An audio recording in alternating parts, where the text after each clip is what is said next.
DG 7 CRC चुलिया के सभी नवम वर्ग में पढ़ रहे छात्र छात्राओं का मैं गौतम कुमार राजहंस, सहायक शिक्षक, राजकीय कृत कल्याण उच्च विद्यालय चुलिया, आप सबों का हार्दिक स्वागत करता हूं अपनी संस्कृत की कक्षा में। प्यारे बच्चों, बहुत दिनों के बाद आप सबों के सामने उपस्थित हूँ पुनः अपनी संस्कृत की कक्षा को लेकर। किसी कारणवश मैं वीडियो नहीं बना पा रहा था, लेकिन आज मैं पुनः उपस्थित हूँ और उम्मीद करता हूँ कि आगे निरंतर आप सबों को अपनी संस्कृत की कक्षा देता रहूँ। तो चलिए मैं अपनी संस्कृत की कक्षा को शुरू करता हूँ। आज की कक्षा है वर्ण संयोजनम वर्ण वियोजनम। आप सब जानते हैं कि इससे पहले मैंने संस्कृत वर्ण परिचय और वर्णमाला परिचय एवं संस्कृत वर्णों का उच्चारण स्थान, इन दोनों विषयों पर वीडियो बना चुका हूं और आप लोग देख चुके हैं। जो नहीं देखे हैं वो पुनः देखें, क्योंकि यह जो कक्षा है इसका संबंध उन दोनों कक्षाओं से है। और आप सबों को यह भी बताना चाहूँगा कि यह जो कक्षा है इसके बाद हम एक टेस्ट लेना चाहेंगे तीनों कक्षाओं के आधार पर। जो पहले भी 2 वीडियो हम दे चुके हैं और यह इन तीनों के आधार पर हम सभी का टेस्ट लेंगे, जो सबके लिए अनिवार्य है। ऑनलाइन टेस्ट होगा, उसकी सूचना मैं अलग से आप सबों को दूंगा। तो चलिए आज की इस कक्षा,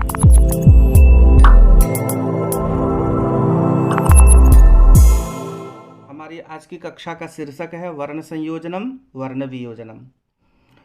वर्ण संयोजनम क्या है, इसे जानने के लिए सबसे पहले हम यहाँ पर एक परिभाषा पढ़ लेते हैं। स्वर या व्यंजन वर्णों को जोड़कर शब्द बनाने की प्रक्रिया को वर्ण संयोजन कहते हैं। जब हम कोई शब्द बनाते हैं तो उसमें स्वर या व्यंजन वर्ण या दोनों रहते हैं, तो इनको जोड़कर हम क्या करते हैं, एक शब्द या पद बनाते हैं। जैसा कि आप यहाँ पर एक उदाहरण देख सकते हैं, लता, ल प्लस अ प्लस त प्लस आ, तो क्या हुआ, लता। यहाँ पर व्यंजन वर्ण है। व्यंजन वर्ण जब अलग हो जाएगा, स्वर से अलग हो जाएगा, तो वह हलंत, यहाँ आप जो देख रहे हैं इस तरह से लिखा जाएगा। इसी तरह तो ल में अ की मात्रा लगाएंगे ल, तो में आ की मात्रा लगाएंगे तो ता, मिलकर लता हो गया। इसी तरह वर्ण वियोजन, हम वर्ण वियोजन की भी परिभाषा देख लेते हैं। और वर्ण संयोजन वर्ण वियोजन दोनों एक साथ जुड़ा हुआ है, तो इसलिए हम इसकी परिभाषा को देख लेते हैं। जब किसी शब्द के सभी स्वर या व्यंजन वर्णों को अलग अलग कर देते हैं तब इस प्रक्रिया को हम वर्ण वियोजन कहते हैं। मतलब यह है कि जब हम किसी शब्द, यहाँ पर पद भी दिया है, जो कि संस्कृत में शुद्ध व्याकरण की दृष्टि से उसे पद ही कहा जाता है, इस प्रक्रिया को हम वर्ण वियोजन कहते हैं। उदाहरण से हम इसे समझते हैं।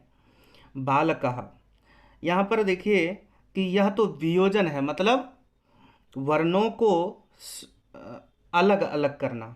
यहाँ चूंकि बहुत सारे वर्ण हैं बालकः में, अब इसको हम अलग करेंगे।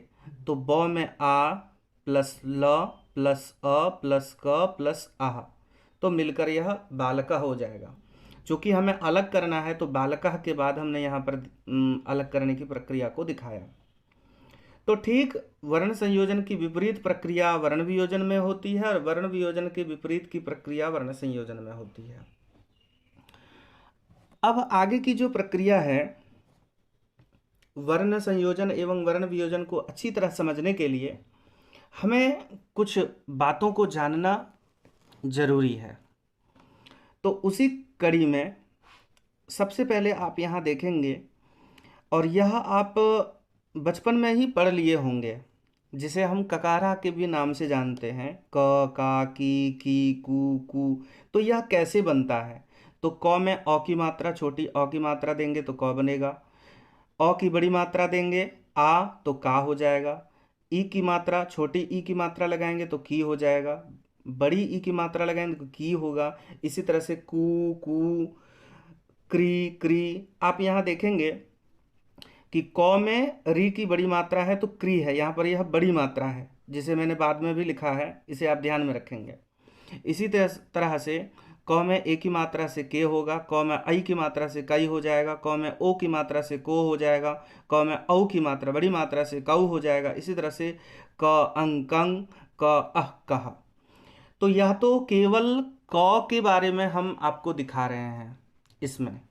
इसी तरह से जितने भी वर्ण हैं जो कि पिछली कक्षा में हमने आपको बताया है, क के स्थान पर ख को भी हम रख सकते हैं, क ख ग घ ङ पूरा रखेंगे। इसी तरह से जितने भी हैं क वर्ग छ वर्ग ट वर्ग त वर्ग प वर्ग के जितने भी वर्ण हैं उसकी अगर प्रक्रिया को, यह जो ककारा की जो प्रक्रिया है उसे अगर हम देखना चाहें तो इसी तरह से उसकी भी प्रक्रिया होगी, और इस तरह से जितने भी वर्ण हैं उस सबकी होगी। मतलब हम व्यंजन वर्ण में स्वर वर्ण की मात्रा को लगाकर हम इस तरह का स्वरूप देते हैं। तो हमें ऐसी प्रक्रिया, इस प्रक्रिया का ज्ञान हमें होना चाहिए वर्ण संयोजन एवं वर्ण वियोजन को अच्छी तरह जानने के लिए। अब इसमें जो और महत्वपूर्ण है वह है संयुक्त वर्ण को जानना।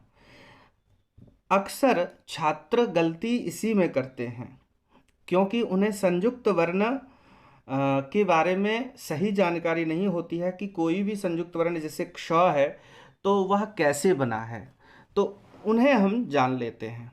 जैसा कि आप देख पा रहे हैं, क प्लस मूर्धन्य श प्लस अ, तो इससे क्ष बनेगा।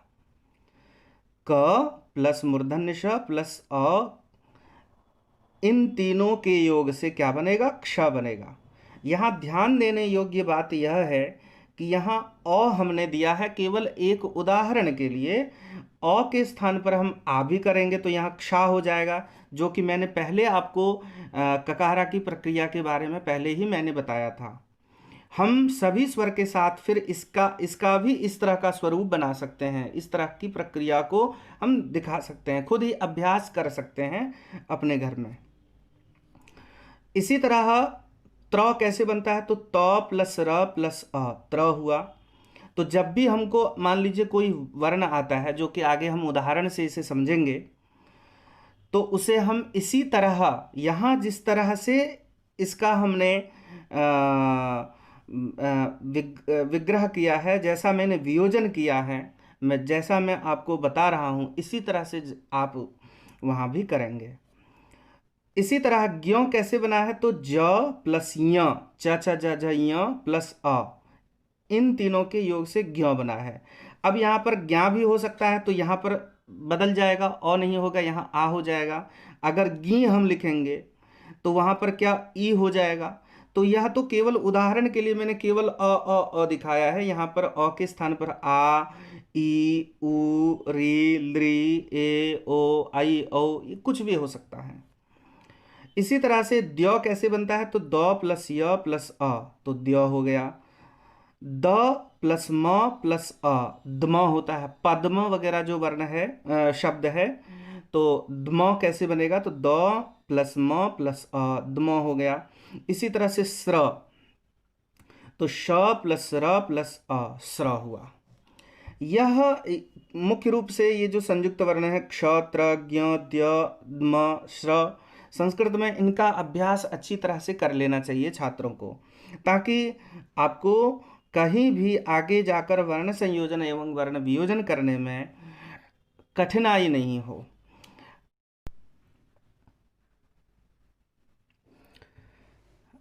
बच्चों, एक बात और बताना चाहूँगा कि जैसे हमें ककारा की प्रक्रिया का हमें ज्ञान होना चाहिए, फिर संयुक्त वर्णों का ज्ञान होना चाहिए, इसी कड़ी में हमें रॉ की गति का ज्ञान होना चाहिए। यहाँ पर रॉ की गति से मतलब यह है कि जब हम वर्ण विन्यास करते हैं, वर्ण विन्यास का मतलब वर्ण संयोजन और वर्ण वियोजन, यहाँ जो आप देख रहे हैं, इन दोनों को ही वर्ण विन्यास भी कहा जाता है। मतलब इस पूरे चैप्टर का नाम हम वर्ण विन्यास भी कह सकते हैं। तो जब हम वर्ण विन्यास अथवा वर्ण संयोजन वर्ण वियोजन करते हैं तो उसमें ज़्यादातर छात्र, अधिकतर छात्र यह जो रॉ है, रॉ की मात्रा को कहाँ रखना है, इसमें गलती कर बैठते हैं। तो इसे जानना आवश्यक है। देखिए, अगर व्यंजन वर्ण के बाद र है और बाद में स्वर वर्ण है, तो यहाँ जो व्यंजन वर्ण है उसमें यह र की मात्रा इस तरह से आएगी। ठीक है, जैसे क के बाद र है, फिर अ है, तो क्र हो जाएगा। लेकिन मान लीजिए किसी स्वर वर्ण के बाद में रेफ है, इसको र को रेफ भी बोला जाता है, और उसके बाद में फिर व्यंजन वर्ण है, तो यह जो र है वह क्या हो जाएगा, व्यंजन वर्ण बाद में जो है उसके ऊपर में चला आएगा। जैसे आप देखिए, क प्लस अ क हो गया, र के बाद में म है, चूंकि र के बाद में स्वर वर्ण नहीं है इसलिए र क्या हो जाएगा, म के ऊपर में चला जाएगा। अगर कोई स्वर वर्ण रहता तो र में तो वो स्वर वर्ण मिल जाता, लेकिन यहाँ वैसा नहीं है, तो इसलिए यह र क्या हो जाएगा, म के ऊपर में चला जाएगा। तो यहाँ देखिए, कर्म, म में अ, बाद में अ है तो वह आ जाएगा। तो इसे आप यह जो प्रक्रिया है इसको आप अच्छी तरह से अभ्यास करें, यह निरंतर अभ्यास से ही यह ठीक हो पाएगा। हम अब उदाहरण की ओर चलते हैं, जो भी हम पढ़े हैं उसे उदाहरण से समझते हैं। जैसे कि आप देख रहे हैं प्यारे छात्रों, नरहा वर्ण संयोजन हमको करना है।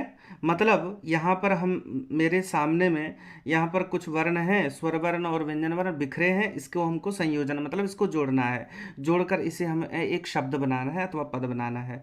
तो जैसे न अ न, र अह रह, नरह बन जाएगा। इसी तरह से न आ ना, र में ई की बड़ी मात्रा, री, नारी।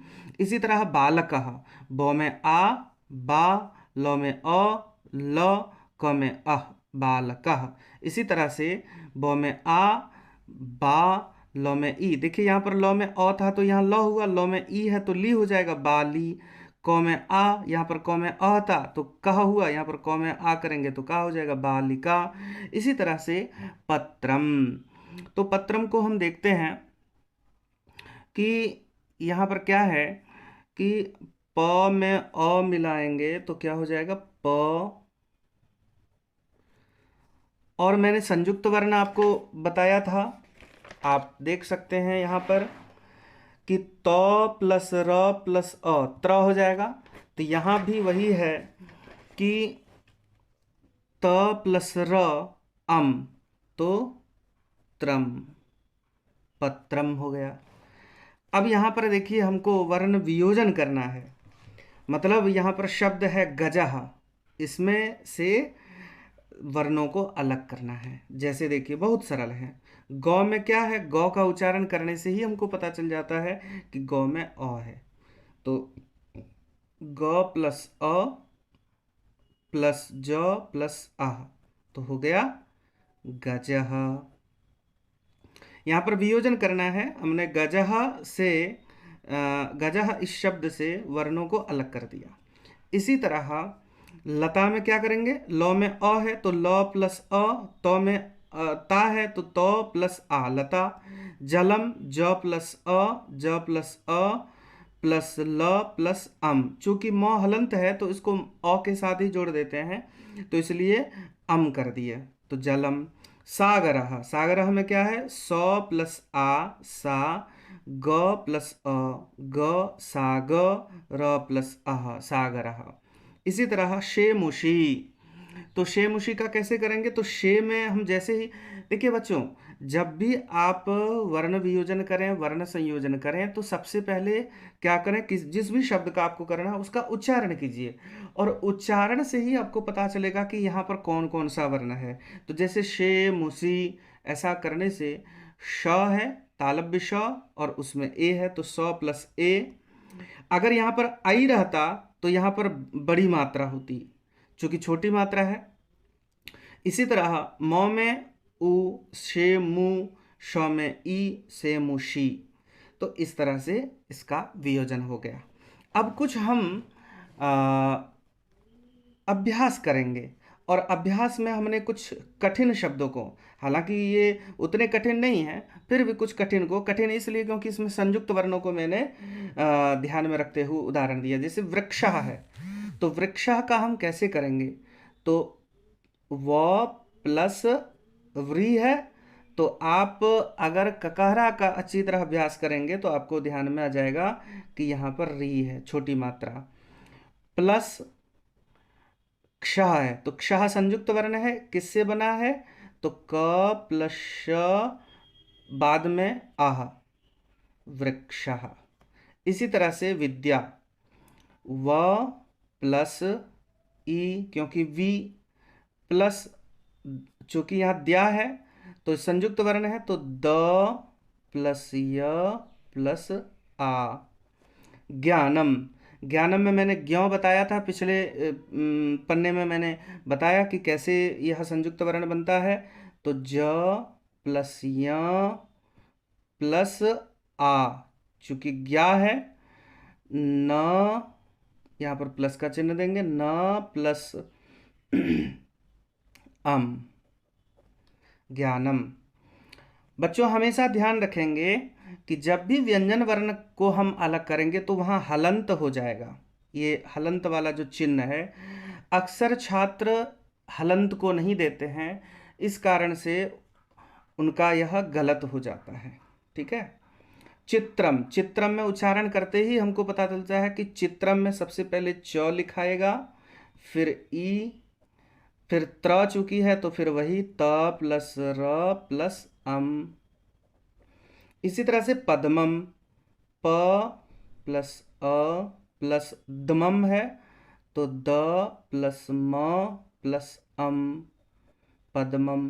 श्रीमान, श्री कैसे, श कैसे लिखाएगा, तो श प्लस र, चूंकि यहाँ पर बड़ी मात्रा, ई की बड़ी मात्रा है, तो बाद में हम ई की बड़ी मात्रा देंगे, ई, तो श्री हो गया, प्लस म, चूंकि आ है बड़ी मात्रा है, तो आ प्लस न, ऐसे लिख देंगे, श्रीमान। कृपा, कृपा में क प्लस री प्लस प प्लस आ, कृपा। इसी प्रकार कर्म, कर्म में बहुत सरल है, क प्लस अ। पिछले पन्ने में मैंने इसको बताया था कि रेफ की गति क्या होती है, उसी का उदाहरण यहाँ पर है। तो हम लिखेंगे यहाँ पर र प्लस म, चूंकि र जो है वह म के ऊपर में है, क्योंकि बीच में कोई स्वर वर्ण नहीं है, बाद में अ। कर्म, धर्मात्मा, ध प्लस अ। अब देखिए धर्मात्मा उच्चारण करेंगे तो बाद में कौन सा आ रहा है, ध प्लस अ के बाद र का उच्चारण हो रहा है, तो इसलिए र लिखेंगे, प्लस म।